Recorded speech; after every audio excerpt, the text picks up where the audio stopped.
सहनाववतु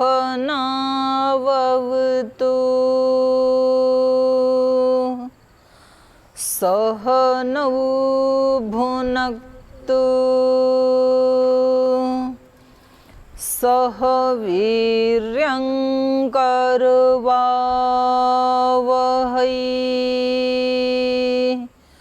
तेजस्विनावधीतमस्तु मा विद्विषावहै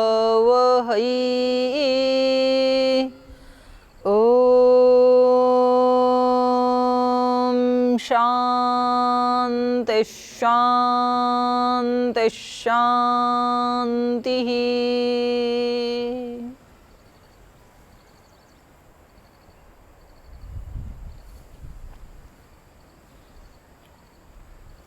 दिव्य जीवन की कक्षा में आप सभी का स्वागत है। कल चर्चा कर रहे थे सामान्य कर्म से लेकर के दिव्य कर्म की बात कर रहे थे और कुछ आपको होमवर्क के लिए भी दिया था कल।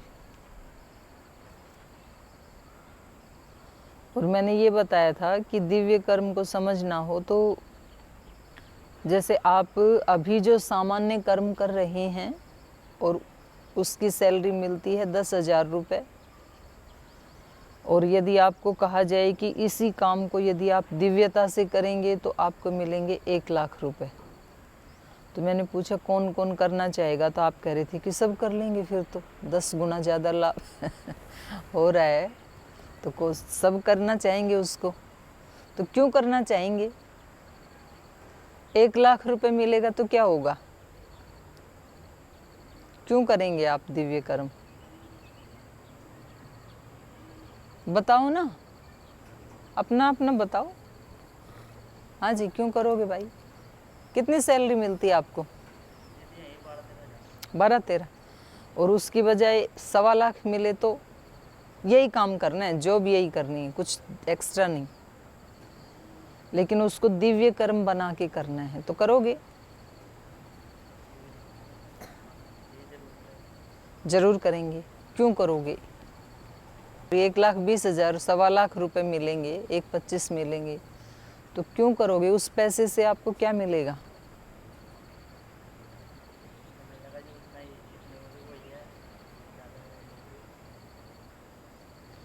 एक आदमी को 12,000 13,000 रुपये मिले, एक को 1,25,000 मिले, तो अंतर नहीं है? अंतर है ना?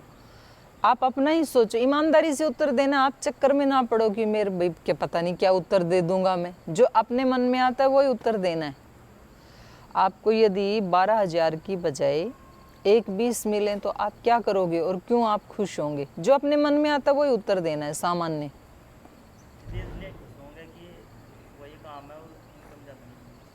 तो उससे करोगे क्या? वही तो पूछ रही हूँ, कौन सी जरूरतें? जैसे अभी सामान्य घर में रह रहे हैं तो थोड़ा अच्छा घर बनाएंगे। अभी घर में मिट्टी का लेपन करते हैं तो फर्श डाल लेंगे, है ना? और घर में भाई अभी हमारे पास आस्था संस्कार चैनल देखने के लिए टीवी भी नहीं है, तो टीवी लाएंगे तो घर बैठे देख लेंगे। या फिर टीवी छोटा सा है तो थोड़ा बड़ी स्क्रीन का लाएंगे। तो जब पैसे ज़्यादा मिलेंगे हमें, तो उससे हम क्या करेंगे? अच्छे संसाधन जुटाएंगे। अब हमारे पास 2,000 रुपये का मोबाइल फ़ोन है, तो हो सकता है 20,000 का ले लेंगे, जिसमें अच्छी फ़ोटो भी आई, व्हाट्सअप चले, सब चले। अभी बाइक सेकंड हैंड ले रखी है तो अपनी खुद की खरीद लेंगे। तो क्या करेंगे हम? जब ज़्यादा पैसे मिलेंगे तो अपने संसाधन हमारे बढ़ेंगे। आज हमारे माता पिता, हमारे बच्चे सामान्य आहार ले रहे हैं, तो उनको कुछ हम विशेष फल या सूखे फल ऐसे कुछ उनका बढ़ाएंगे खाने पीने में। आज यदि साधारण कपड़े पहन रहे हैं तो थोड़े से बेहतरीन कपड़े खरीदेंगे। तो अगर हमें ज़्यादा मिलेगा तो हमें ये लगता है कि हमारा जीवन का स्टेटस थोड़ा सा ऊंचा उठेगा। उससे हमें क्या मिलेगा? उससे क्या मिलेगा? सुख मिलेगा। यही तो मैं पूछना चाह रही थी। संसाधन बढ़ेंगे तो सुख मिलेगा। तो अल्टीमेटली हम ये काम किसके लिए कर रहे हैं? सारे सुख के लिए कर रहे हैं। तो सीधी सी बात है ये। तो पहले तो आपका कल का जो होमवर्क था वो बताइए, क्या दिया था आपको?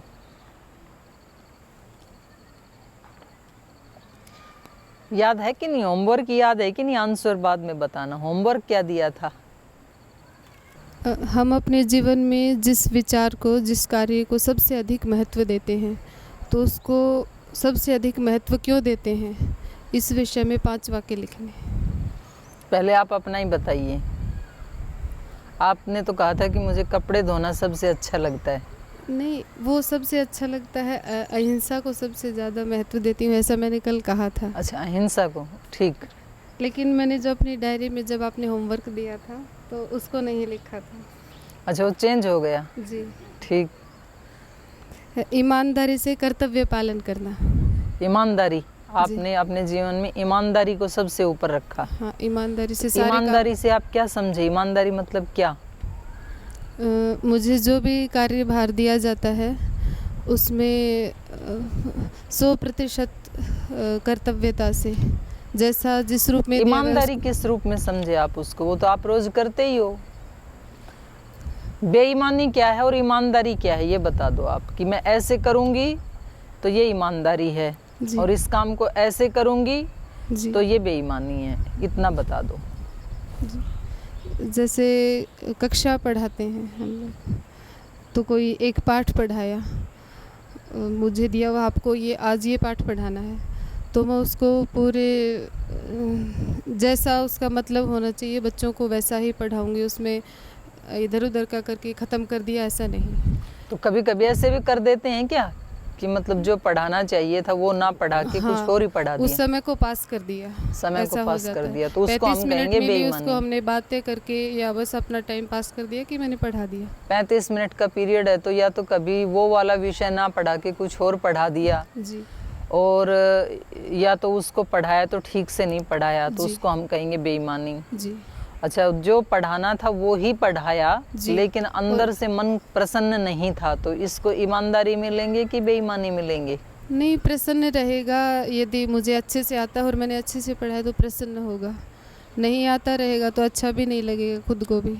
हो सकता है आपको वो आता भी है और आप प्रसन्न भी रहें। अगर मैं ऐसे करूं कि बहुत अच्छे से पढ़ाऊं लेकिन मन में कुछ और चल रहा है कि इस पाठ के बाद उसको संभालना है, ये तो अब 1 घंटा तो ठीक है करना ही है जी, और मैंने बताया खूब अच्छे से, आपको जो बताना था वही बताया जो आप पाठ्यक्रम में था जी, तो मेरे इस कर्म को आप ईमानदारी में लोगे कि बेईमानी में लोगे?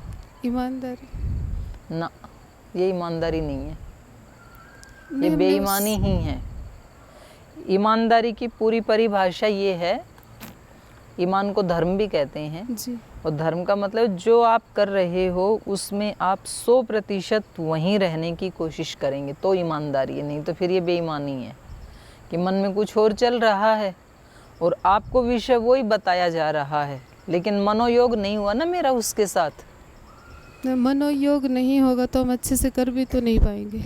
हाँ, तो इसीलिए उसको कहेंगे, हम उसको ईमानदारी नहीं कहेंगे। ईमानदारी का मतलब है शरीर भी वहीं है जी, मन भी पूरा वहीं है और बीच बीच में नहीं जा रहा है जी, बुद्धि भी वहीं है, हृदय भी वहीं है, भाव भी वहीं है और आनंद आ रहा है उस काम को करने में। जी, जैसे बच्चों को अभी खेलने में आनंद आ रहा है, तो ये काम जो खेलने वाला है उसको कैसे कर रहे हैं? वो पूरी ईमानदारी से, मतलब पूरा रस ले रहे हैं उसमें, आगे के लिए कुछ छोड़ नहीं दे रहे हैं, तो इसको कहेंगे ईमानदारी। चलो कोई एक आधी बहन और शेयर कर लो, नहीं तो फिर ये प्रश्न उत्तर वाला हम रखेंगे रोजाना केवल 15 मिनट का, उसके बाद आगे पढ़ेंगे। और किसी को शेयर करना हो कि हमने इस चीज़ को टॉप पे रखा था और इससे हम ये समझे। हाँ जी, कृष्णा माता जी। दीदी, जैसे मैंने कहा था मानवता को मैं सबसे ऊपर रखती हूँ, तो आपने कहा कोई आपने एक तो सत्य बोला था हाँ, शायद। तो आपने कहा ना कि मानवता बहुत जी, बड़ा शब्द जी, है, जी, जी। तो आप किसी एक को ऊपर रखो, तो मैंने कहा कि सत्य। तो सत्य से मेरे मतलब जो मेरे लिए सबसे इम्पॉर्टेंट है सत्य में वो ये कि अगर कभी ऐसी कंडीशन भी आ जाए कि मेरे अपने भी कुछ गलत कर रहे हों, उस वक्त भी मैं उनका साथ ना दूँ, माने ये ना सोच के कि नहीं। ये मेरे अपने हैं। नहीं और नहीं, इस आप वजह मेरे से- को ये बताओ पहले तो कि जिसको आप गलत कह रहे हो उसका पैरामीटर क्या है। कहीं ऐसा ना हो कि मतलब जो आपके अपने हैं उनको तो वो सत्य लगे और आप कहें कि नहीं ये सत्य नहीं है, तो उसका पैरामीटर क्या है कि ये ठीक है और ये गलत है। मतलब आप यहाँ उठते हो 4 बजे, 4 बजे उठते हो, 4:30, 5 कब उठते हो यहाँ? बच्चे तो 4:30 उठते हैं, टीचर 4:15, और टीचर्स सबको अपने अपना टाइम है। टीचर्स कितने बजे उठते हैं? 5 बजे, 5 बजे। कुछ बच्चों के साथ उठते हैं जो साथ रहते हैं, तो कुछ इधर हो, कुछ पहले भी उठ जाते हैं, कुछ बाद में भी उठते हैं। 5 के बाद तो नहीं सोते होंगे शायद। ना मैं 5, 5:30, 5:30 के बाद कोई नहीं सोते हैं। चलो, तो आपके लिए मैं एवरेज 5 ले लेती हूँ। आप लोगों के लिए उठने का ठीक टाइम है मैक्सिमम 5 बजे तक सोना।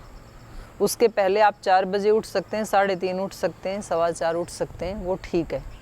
और आपके घर में कोई व्यक्ति, कोई भाई बहन आपका ऐसा हो सकता है कि जो सोता ही रात को 2 बजे है, वो अपना होमवर्क करता है, पढ़ाई करता है, और फिर यदि वो बेचारा उठता है 6-7 बजे, तो आपकी दृष्टि में तो वो गलत है, असत्य है। आप बोलोगे मैं आपका साथ नहीं दूंगी, आप 7 बजे उठ रहे हो। 5 बजे उठना बिल्कुल सही एग्जैक्ट टाइम है। और कोई यदि 3 बजे उठ करके शोर मचाए, तो आप बोलोगे मैं आपका साथ नहीं दूंगी, तुम नींद खराब कर दे रहे हो, रात को सोने नहीं दे रहे हो, 3 बजे उठ के खटपट मचा दी तुमने। तो सही क्या है इसका निर्णय कौन करेगा? सत्य क्या है इसका निर्णय कौन करेगा? किसको आप सत्य मानोगे? क्योंकि वो आपकी दृष्टि में तो सत्य हो सकता है। आप कह रहे हो कि यदि मेरे घर वाले भी कुछ गलत करेंगे ना, तो मैं उनका भी साथ नहीं दूंगी। पर इस बात का निर्णय कौन करेगा कि वो सत्य जो आपको सत्य लग रहा है वो एक्चुअली सत्य है या नहीं है?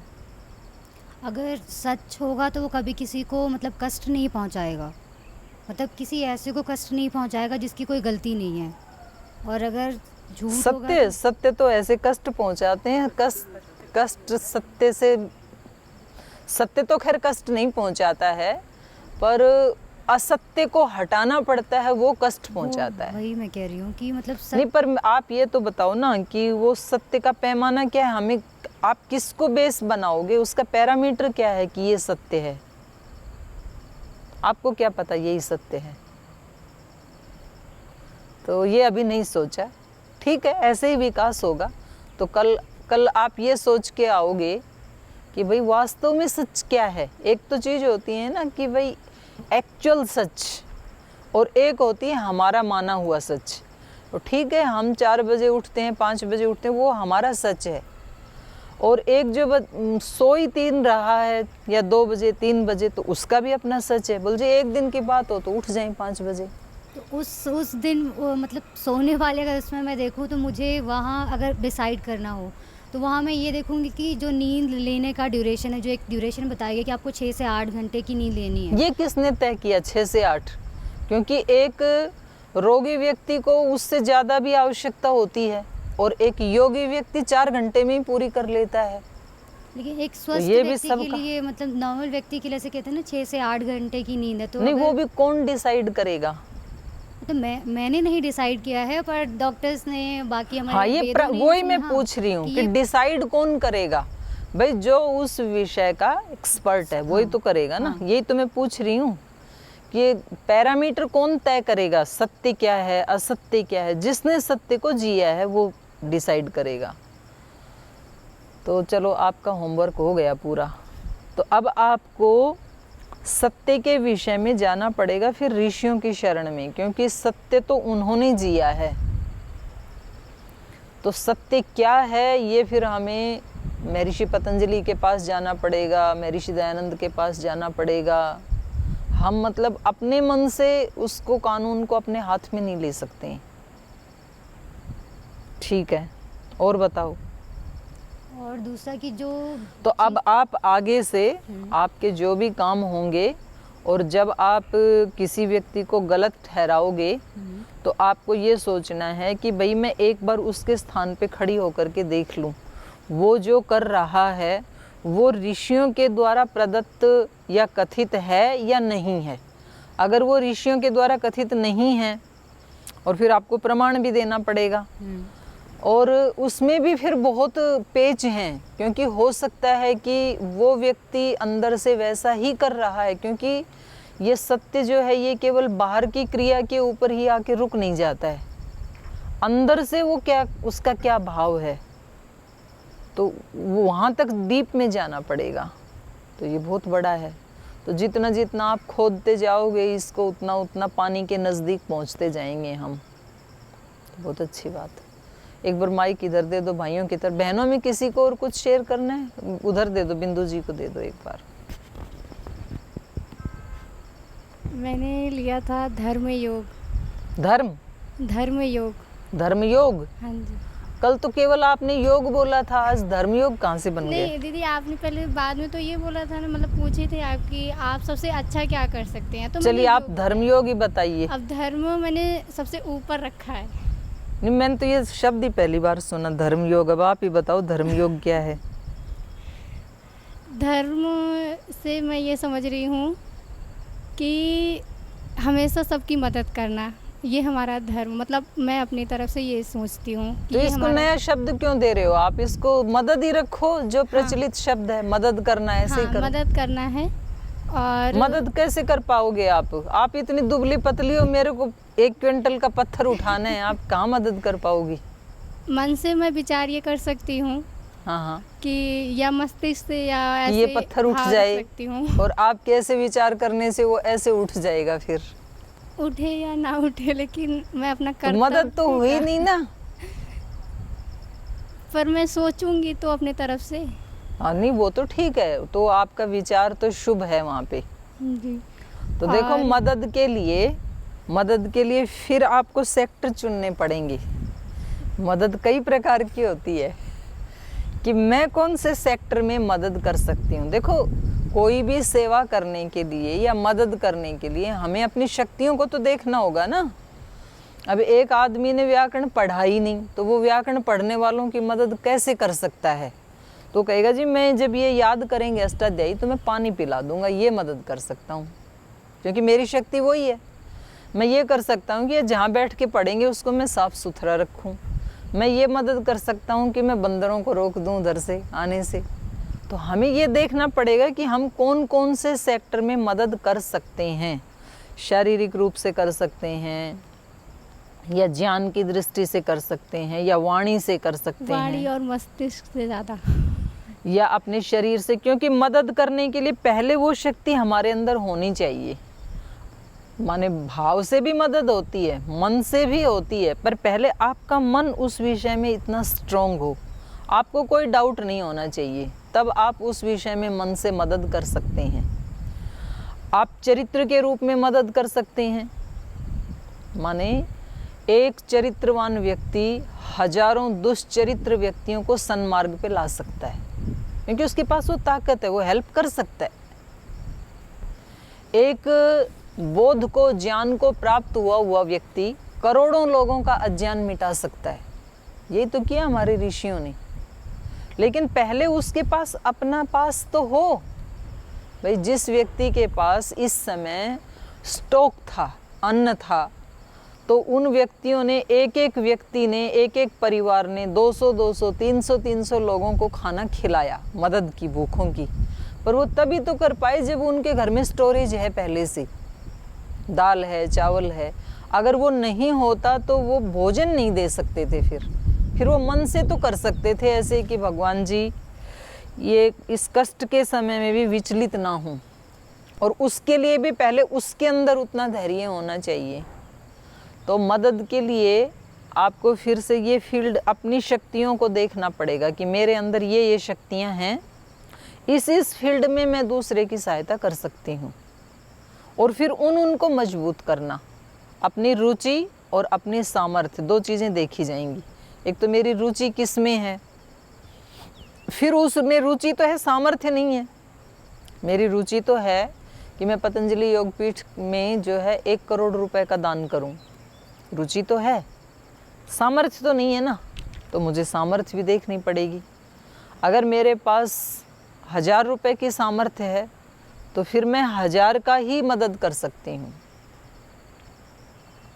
तो आपके लिए अगला होमवर्क ये है कि आप इसको और थोड़ा क्लियर करेंगे कि मुझे हेल्पफुल बनना है, लेकिन मैं किस किस विषय में हेल्प कर सकती हूँ, और उनको फिर रोज़ाना आपको अपने जीवन में 2, 4, 5 चीज़ें ऐसी ढूंढनी हैं कि आज मैंने सुबह से शाम तक ये हेल्प की, और फिर अपने को ग्रेड देना है ABC।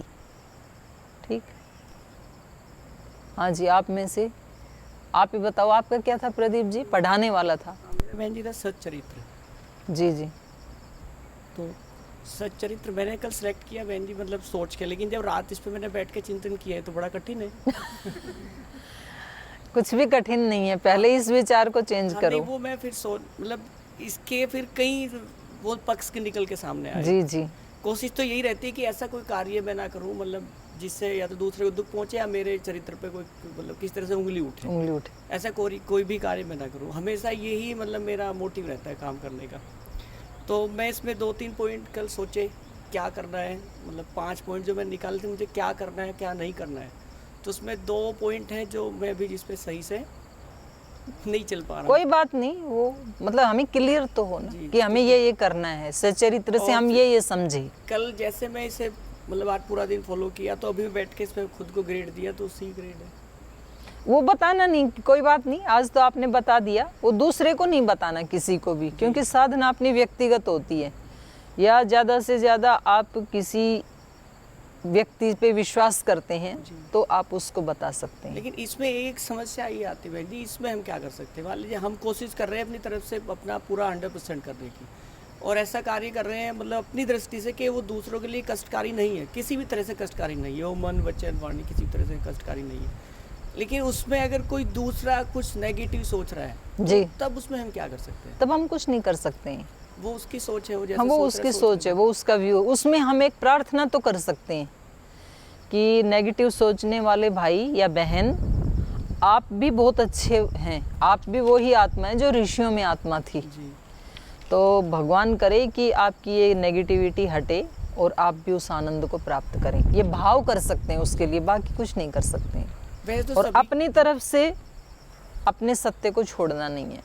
कभी भी हमें ये कोशिश नहीं करनी कि हम किसी इंसान को प्रसन्न करने के लिए कहीं अपने आदर्श से हम कॉम्प्रोमाइज़ करें, ये कभी नहीं करना है। मतलब इंसान खुश हो या ना हो, पर भगवान और मेरी आत्मा जरूर खुश होनी चाहिए। मतलब हमने जो एक मार्ग चुना है, वो जो सत्य का मार्ग है, उसे नहीं छोड़ना है किसी भी उसको नहीं छोड़ना। चाहे जिसको कुछ भी आपने सबसे ऊपर रखा है ना, उसको कभी नहीं छोड़ना। और उसको कभी नहीं छोड़ने के लिए आपको बहुत संघर्ष करने पड़ेंगे, छोटे छोटे संघर्ष आएंगे। हो सकता है उस काम को करने के लिए कभी आपके परिवार में ही कोई आदमी उसको स्वीकार ना करे, आपके बच्चे ना करें, आपके रिश्तेदार ना करें, जिनको आप अपना बड़ा मानते थे, गुरुजन मानते थे, वो उसमें उसको स्वीकार, कुछ भी हो जाए, लेकिन आपको उसको नहीं छोड़ना है। और जब आप उस परीक्षा में पास हो जाओगे तो वो सारे आपकी हेल्प करेंगे। तो मेरे अंदर तो यही एक भय बना रहता है बहन जी कि कभी वो नाराज ना हो जाए तो कि चलो दूसरा थोड़ा क्या कर सोच लेते रहा हैं। है। मतलब ये मैं अपने को लेके तो टेंशन नहीं रहता, दूसरा क्या सोच रहा है, तो मैं कोशिश करता हूँ कि ये और ज्यादा मैं शायद ठीक कर सकता हूँ, और ज्यादा ठीक कर सकता हूँ। ना, क्योंकि ये तो चरित्र फिर सबके लिए ही जरूरी है, खासकर एक शिक्षक के लिए तो सबसे ज्यादा जरूरी है, क्योंकि बच्चे हम ही से सीखते हैं, उनके लिए तो आइडल हम ही हैं। तो कोशिश यही है कि देखो, भाव तो ये रहेगा आपका जी कि किसी को भी कष्ट ना हो और सबको उबारना है। जी जो आज नहीं समझ रहे हैं हमारी बात को, बीमार हैं, उनको हम बीमार कहेंगे। भाई जब एक डॉक्टर किसी का ऑपरेशन करता है तो जब तक उसको एनेस्थीसिया ना दिया जाए तो व्यक्ति तो बड़ा, उनको ये भी हो सकता है वो डॉक्टर को थप्पड़ मार दे, लात मार दे, घूंसा मार दे कि भाई कितना दर्द हो रहा है मेरे को, लेकिन वास्तव में डॉक्टर को तो पता है ना कि इसका इलाज हो रहा है। तो वो क्या करता है कि अगर वो उसको एनेस्थीसिया देना बहुत ज़रूरी है तब तो देता है, वरना वो चिल्लाता रहे, वो करता ही है। माँ जो है एक छोटे बच्चे को जब चॉकलेट देती है तो बड़ी अच्छी लगती है, लगता है कि तीनों लोगों में बेस्ट मॉम मेरी है, ऐसे बोलते हैं। और जब वही माँ कुनिन की गोली पिलाए या कड़वी खांसी की दवा पिलाए या पकड़ के उसको नहलाए और जो उसको मैल लगा हुआ था उसको थोड़ा रगड़े, तो बच्चा इतना चिल्लाता है और कभी उसको काट खाता है माँ को, तो माँ को तो पता है ना, लेकिन तो क्या माँ नहलाना छोड़ देती है क्या? और कभी उसको ज़रूरत पड़े तो उसकी पिटाई भी कर देती है, लेकिन माँ को तो मालूम है ना कि वो पिटाई में भी प्यार ही है। तो बच्चा थोड़ी देर रोएगा तो रोलेगा, कोई बात नहीं, पर कल्याण किस में है? तो टीचर को ये देखना पड़ेगा कि मेरे स्टूडेंट्स का कल्याण किस में है। तो उसको भाव तो माँ का ही रखना है, भाव तो डॉक्टर का ही रखना है। डॉक्टर नाराज़ नहीं होते हैं कि भाई आपने मेरे को लात क्यों मारी, उसको पता है रोगी है, रोगी तो रोगी होता है।